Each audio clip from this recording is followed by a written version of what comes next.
ಬಚವ ಕಲ್ಯಾಣ ಬರ್ರಿ, ಔರಾದ್ ಬರ್ರಿ, ಹುನಬಾದ್ ಬರ್ರಿ, ಯಾವ ಕಡೆಯಿಂದ ಬಂದರೂ ಕೂಡ ಪಾಲ್ಕಿ ಹಂಗಂದ್ರೆ ಒಂದು ಸೆಂಟರ್ ಪಾಯಿಂಟ್ ಅದ. ಅದಕ್ಕಾಗಿ ತಾವೆಲ್ಲರೂ ಮತ್ತೊಂದು ಸಲ ಕುಲಂಕುಷವಾಗಿ ಒಂದು ಪರಿಶೀಲನೆ ಮಾಡಿ ಒಂದು ಮಹಿಳಾ ಗೋಷ್ಠಿ ಮತ್ತು ಯುವ ಗೋಷ್ಠಿ ಎರಡೂ ಸೇರಿ ಒಂದು ಅದ್ಭುತವಾದ ಕಾರ್ಯಕ್ರಮ ಮಾಡಬೇಕಂತ ತಮ್ಮಲ್ಲಿ ಕಳಕಳಿ ವಿನಂತಿ. ನಾವೇನು ಯಾವ್ದು ಪ್ಲೇಸ್ ಚೇಂಜ್ ಮಾಡಬೇಕು ಅದು ಇದು ಮಾಡ್ಬೇಕಂತ ದೊಡ್ಡ ಶಕ್ತಿ ನಮ್ಮಲ್ಲಿಲ್ಲ.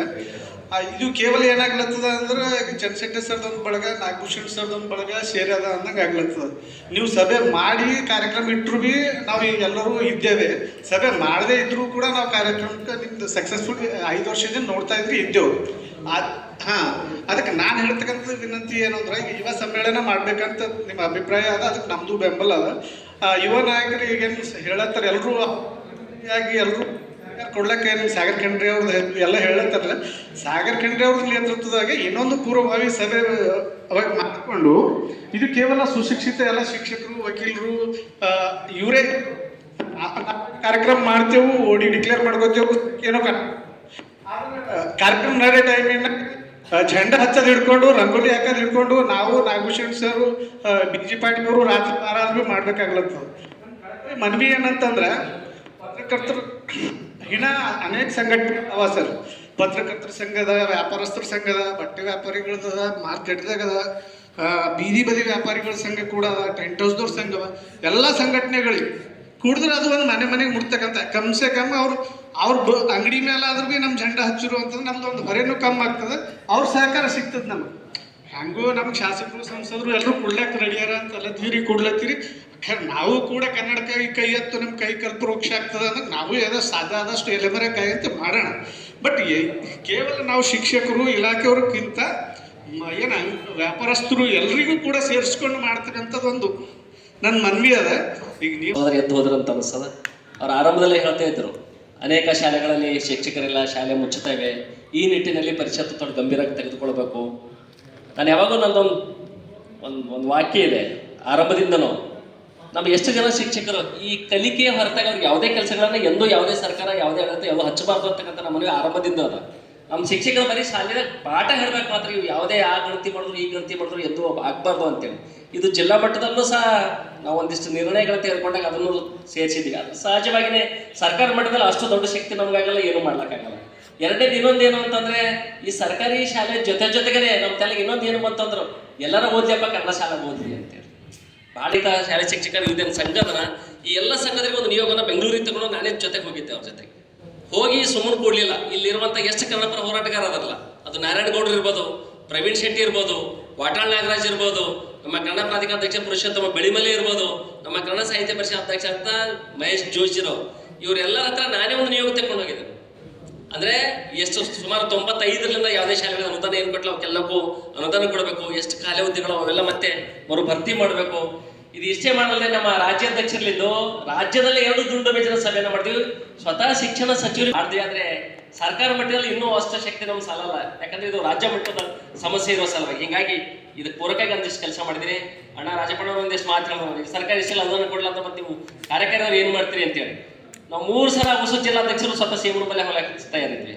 ಅಲ್ಲಿ ಸಮಸ್ಯೆ ಅಂದ್ರೆ ನಮ್ಮ ರಾಜ್ಯಾಧ್ಯಕ್ಷರು ನಮ್ಮ ಮಂಡ್ಯ ಸಮ್ಮೇಳನ ನಂತರ ಏನು ತಾತ್ವಿಕ ಭಿನ್ನಾಭಿಪ್ರಾಯ ಅಲ್ಲಿ ಇಟ್ಕೊಂಡು ನಮ್ಮ ಕನ್ನಡ ಸಾಹಿತ್ಯ ಪರಿಷತ್ತಿಗೆ ಸರ್ಕಾರ ಒಂದು ವ್ಯಾಘ್ರ ಒಂಥರ ಬೇರೆ ಕಣ್ಣಿಲಿ ನೋಡೋಕೆ ಶುರು ಮಾಡಿಬಿಡ್ತು.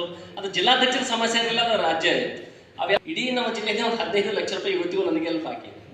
ನಾವು ಅಂದೇನು ಬರಲ್ಲ ಹೋಗಲ್ಲ ಹೆಂಗಂತ ಮತ್ತು ಕನ್ನಡ ಸಾಹಿತ್ಯ ಪರಿಷತ್ತಿನ ಕಾರ್ಯಕ್ರಮ ಮಾಡೋಕ್ಕಾಗಲ್ಲ ಅಂತ ಮತ್ತೆ ಹಾಗೆ ಒಂದು ಹೆಚ್ಚಾಗಿ ಮುಂದೆ ಬಂದುಬಿಟ್ವಿ.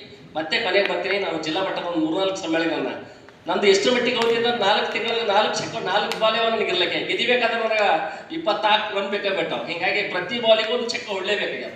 ಜುಲೈ, ಆಗಸ್ಟ್, ಸೆಪ್ಟೆಂಬರ್, ಅಕ್ಟೋಬರ್ ಇಷ್ಟು ಬಿಟ್ಟರೆ ಬೇರೆದಿಲ್ಲ. ಹೀಗಾಗಿ ಒಂದು 3 ಸಮ್ಮೇಳನ ಮಾಡಬೇಕತ್ತೆ.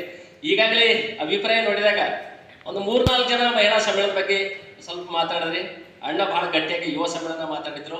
ನೀವೇ ಒಂದು ನಿರ್ಧಾರಕ್ಕೆ ಬರಬೇಕಾಗ್ಯದ. ಹೆಚ್ಚಿನ ಜನ ಎಲ್ಲರೂ ಮಾಡ್ಬೋದು. ಇಲ್ಲಿ ಯುವ ಬಿಟ್ಟಂದ್ರೆ ಇನ್ನೊಂದು ತಾಲೂಕಲ್ಲಿ ಯುವ ಮಾಡಿರ್ತೀನಿ, ಅಥವಾ ಜಿಲ್ಲೆಯಲ್ಲೇ ಯುವ ಮಾಡಿರ್ತೀನಿ. ಇಲ್ಲಿ ಯಾವುದೋ ಒಂದು ಮಾಡ್ತೀವಿ ಅಂದ್ರೆ ಇನ್ನೊಂದು ಕಡೆ ಮಾಡಲ್ಲ ಅಂತಿಲ್ಲ, ಅದು ಇನ್ನೊಂದು ಕಡೆ ನಾವು ಮಾಡೇ ಮಾಡ್ತೀವಿ. ಹೀಗಾಗಿ ಒಟ್ಟಾರೆಯಾಗಿ ನೀವೇ ಒಂದು ನಿರ್ಧಾರಕ್ಕೆ ಬಂದುಬಿಟ್ಟೆ ಅಂದರೆ ಒಂದು ಸಮ್ಮೇಳನ ಇಲ್ಲೇ ಮಾಡ್ಬೋದು. ಕೊನೆಯದಾಗಿ ಈ ಸಭೆಯ ಅಧ್ಯಕ್ಷರಿಗೆ ಬಿಟ್ಟುಬಿಡೋಣ, ಅವ್ರು ಏನಂತಾರೋ ಅದನ್ನು ಮಾಡ್ಕೊಂಡು ನಾವೆಲ್ಲ ಒಪ್ಕೊಳ್ಳೋಣ. ಎಲ್ಲ ಒಂದು ಮಾಡಿ ಇನ್ನೊಂದು ಏನು ಮಾಡಲ್ಲ ಅಂತ ಏನಿರಲ್ಲ, ಎಲ್ಲಾದ್ರೂ ಒಂದು ಕಡೆ ಮಾಡಬೇಕಾಗ್ಯದ.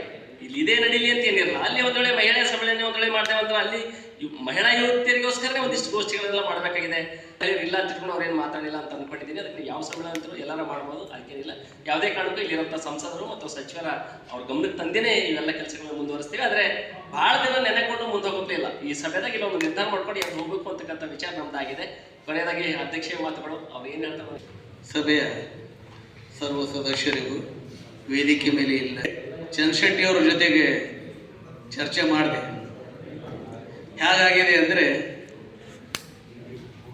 ಅಣ್ಣನವರ ವಚನದ ಹಾಗೆ ತಾಯಿಯ ಮೊಲೆ ಹಾಲು ನಂಜಾಗಿ ಕೊಲ್ಲುವಳೆ ಇನ್ನಾರಿಗೆ ದೂರುವೆ ಕೂಡಲ ಸಂಗಮ ದೇವ ಅಂತ.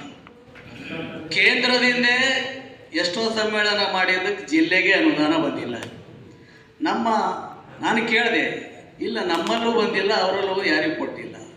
ಇವರು ಕೇಳಿದರೂ ಅವ್ರು ಏನು ಹೇಳ್ತಾ ಇಲ್ಲ ಅವರ ನಮ್ಮ ಸರ್ಕಾರದಿಂದ ಬಂದಿಲ್ಲ, ಕೊಡಬೇಕಾದ ಕೊಟ್ಟಿಲ್ಲ, ನಿಮಗೂ ಕೂಡ ನಾವು ಬೇರೆ ಕಡೆ ಇದು ಮಾಡಿ ಒಂದು ಮಾತು ಏನಂದರೆ, ನಮ್ಮ ಸಾಹಿತ್ಯ ಪರಿಷತ್ತಿನ ಗೌರವ ಘನತೆಯನ್ನು, ರಾಜ್ಯದ ಗೌರವ ಘನತೆಯನ್ನು ಈಗಿನ ಕೇಂದ್ರಾಧ್ಯಕ್ಷರು ಹಾಳು ಮಾಡಿದ್ದಾರೆ.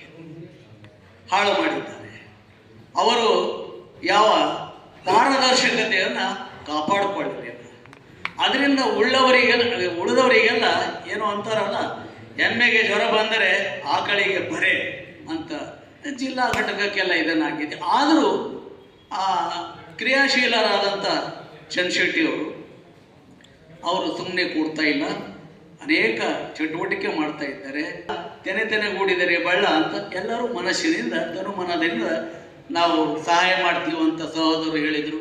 ಎಲ್ಲರೂ ದುಡಿಲಿಕ್ಕೆ ತಯಾರಿದ್ದಾರೆ.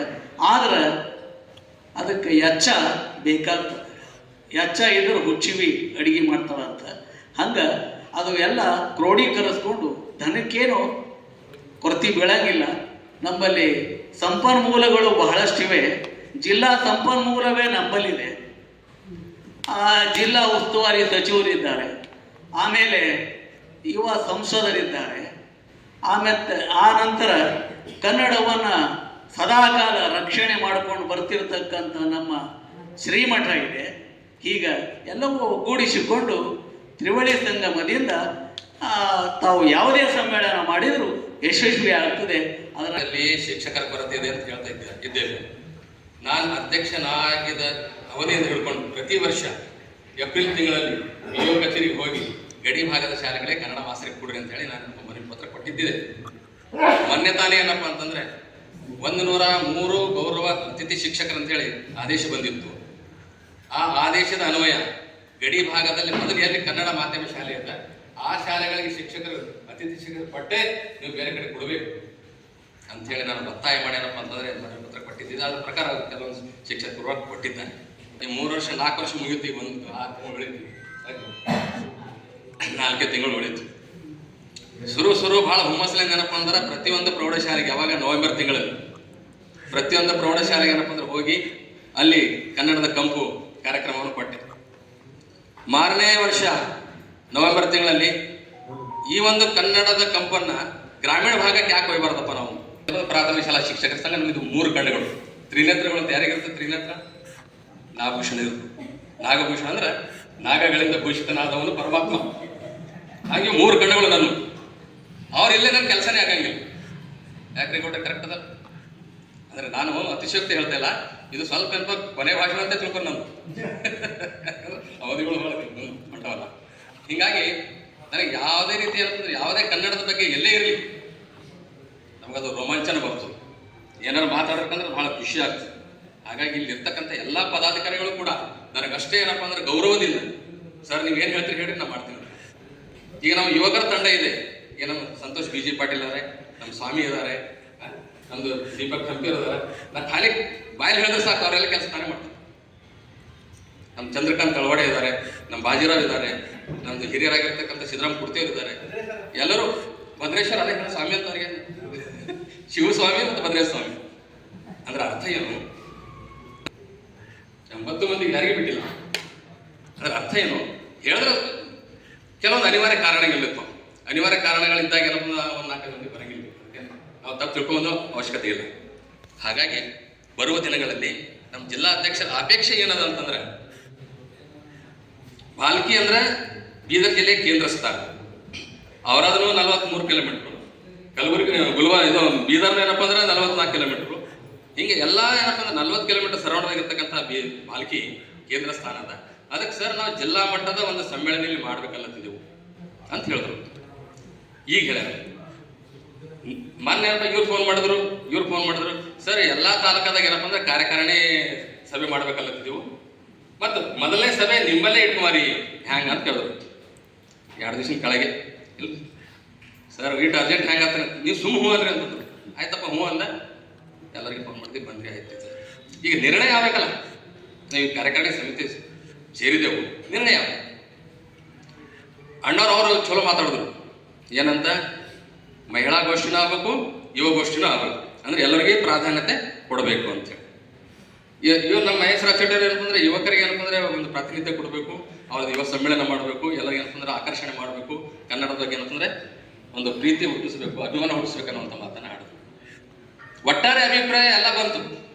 ಆದ್ರೆ ಬಾಲ್ಕಿಯೊಳಗೆ ಇಲ್ಲಿ ಅಧಿಕಾರ ಕೇಂದ್ರ ಅಂತಂದ್ರೂ ತಪ್ಪಾಗಲಿಕ್ಕಿಲ್ಲ. ಯಾಕಂತಂದ್ರೆ ನಮ್ಮಲ್ಲಿ ಜಿಲ್ಲಾ ಉಸ್ತುವಾರಿ ಮಂತ್ರಿಗಳಿದ್ದಾರೆ, ಆಮೇಲೆ ನಮ್ಮ ಬೀದರ್ ಜಿಲ್ಲೆಯ ಸಂಸದರಿದ್ದಾರೆ, ಯುವಕರಿದ್ದಾರೆ, ಆಮೇಲೆ ಹಿರೇಮಠ ಸಂಸ್ಥಾನ ಇದೆ, ಬೇಕಾದಷ್ಟು ಏನಪ್ಪ ಅಂದ್ರೆ ಸಂಘ ಸಂಸ್ಥೆಗಳವ. ಅವ್ರೆಲ್ಲರ ಅಭಿಪ್ರಾಯ ತಗೊಂಡು ನಾವೊಂದು ನಿರ್ಣಯಕ್ಕೆ ಬಂದೆವು ಅಂತಂದ್ರೆ ಒಂದು ಒಳ್ಳೆಯ ಏನಪ್ಪ ಅಂದ್ರೆ ನಿರ್ಣಯ ಹೊರಬರ್ತದೆ. ಇವತ್ತು ನಾವು ಒಂದು ಯುವ ಸಮ್ಮೇಳನದ ಘೋಷಣೆ ಮಾಡಿದೆವು ಅಥವಾ ಮಹಿಳಾ ಸಮ್ಮೇಳನ ಅಂತ ಘೋಷಣೆ ಮಾಡಿದೆವು. ನಾಳೆ ಯಾರ ಮನಸ್ಸಿನಾಗ ಏನಿರ್ತದೆ ಗೊತ್ತಾಗಂಗಿಲ್ಲ. ನಿಜವಾಗ್ಲೂ ನೋಡಿದ್ರೆ ಮಹಿಳೆಯರಿಗೆ ಹೆಚ್ಚಿನ ಸ್ಥಾನ ಕೊಡಬೇಕು, ಮಹಿಳೆಯರಿಗೂ ಕೂಡ ಏನಪ್ಪ ಹೆಚ್ಚಿನ ಒಂದು ಪ್ರಾಶಸ್ತ್ಯ ಕೊಡಬೇಕು. ಬರೇ ಏನಪ್ಪ ಅಂದ್ರೆ ಅಡಿಗೆ ಕೋಣೆಯಲ್ಲಿ ಮಾತ್ರ ಸೀಮಿತ ಮಾಡಲಾರ್ದೇನೆ ನಾವೇನಪ್ಪ ಅಂದ್ರೆ ಅವ್ರಿಗೆ ಅಲ್ಲೇ ಇಟ್ಟೇವೆ ಅಂತಂದ್ರೆ ಸಮಾಜದೊಳಗೆ ಮಹಿಳೆಯರಿಗೆ ಏನಪ್ಪ ಸ್ಥಾನ ಎಲ್ಲಿ ಹೋಗ್ಬೇಕು ಅದನ್ನು ನಾವು ವಿಚಾರ ಮಾಡಬೇಕು. ಯಾಕಂತಂದ್ರೆ ಮಹಿಳೆಯರಲ್ಲಿ ಸಾಹಿತ್ಯಗಳು ಬಹಳ ಕಡಿಮೆ ಇದಾವೆ. ನೀವು ನೋಡಿ ಸರ್,